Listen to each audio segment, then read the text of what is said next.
जगतर नाथ श्रीजगन्नाथंकर मानवीय लीला घोषयात्रार शेष पर्व भाव श्रीमंदिर बाहुडुंट श्रीजीव माने भक्तों गहन भाई भौणी संगे माउसी घर को बुली जाइतिबा कालिया साहंतकर होइछि बाहुडा यात्रा।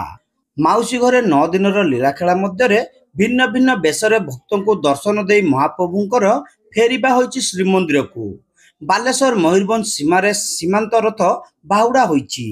रेमुणा राउतरायपुर ठाकुर मयूरभंज जिलार चेंगुआ मंगलपुर को जाइथांती। संध्यारे श्रीजीव मानकर पहंडी विजे करा जाई रथरोड़ हेबा परे रथरे पूजार्चना करा जाइतिला। ठाकुरंकर राजा प्रभात कुमार विश्वाल छेरा पहरा करथिले। राति 8टारे आरंभ होइतिला रथ टणा। सीमांत रथयात्रा कमिटी पक्षरु रथयात्रा उपलक्षे उभय जिल्लारू प्रबल जनसमागम होइतिला। प्रत्येक वर्ष पड़ी ए वर्ष सीमांत रथयात्रार बाहुडा यात्रा जगन्नाथ बलभद्र सुभद्रा सुदर्शन महाराज चतुर्धामूर्ति गोटी पहंडी रे एबे रथारूढ़ हो सारी हजार हजार भक्तों समावेश। प्रत्येक वर्ष भली ए वर्ष वर्षा अल्प अल्प इंद्रदेव समस्त को कृषिर आकर्षण पाई एवं जलावृष्टि को बढ़ाइबा पाई मध्य आज स्वल्प वृष्टिपात होइछि। जाऊ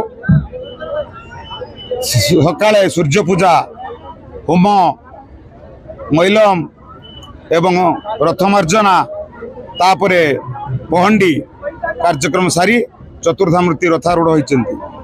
रथ उपरे बसी आज जगन्नाथ बलभद्र सुभद्रा एवं सुदर्शन महाराज हजार हजार भक्तों को दर्शन दौरान चर्मचक्षुरे रथ उपरे चतुर्धामूर्ति को दर्शन कले कोटि जन्मर पुण्यता मिलता है। तेणु आज भक्त माने सानिध्य लाभ करछन्ति एवं समस्त आज आनंदित होछन्ति जगन्नाथ को रथरे दर्शन करी। एवं एई भली मु प्रभु जगन्नाथ को प्रार्थना करी, हे प्रभु जगन्नाथ जगन्नाथ प्रत्येक वर्ष ए अंचलवासी को एई भली रथ यात्रा देखिबार सुजोग दियंतु, समस्त को सामर्थ्य दियंतु एवं समस्त एई भली कार्यक्रम हाथ को नहीं सुचारू रूपे कार्यक्रम संपादन हो। तुम्हें समस्त को आशीर्वाद कर प्रभु एवं ए वर्ष घोष यात्रा शांति श्रृंखलार सहित समाप्त हो एति प्रार्थना करुच्ची। सर्वशेष आउ थे पुणी प्रार्थना करी जगन्नाथ को ए अंचल कृषि प्रधान अंचल ए अंचल भाई मान शस्य श्यामलार वर्ष हो कृषिमय हो एवं समस्त सुखरे शांति सुस्थ रहती। जय जगन्नाथ।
आनंद हरिवर पड़ुची शंख बाजुची शंख बाजू हरिवर प्रभु।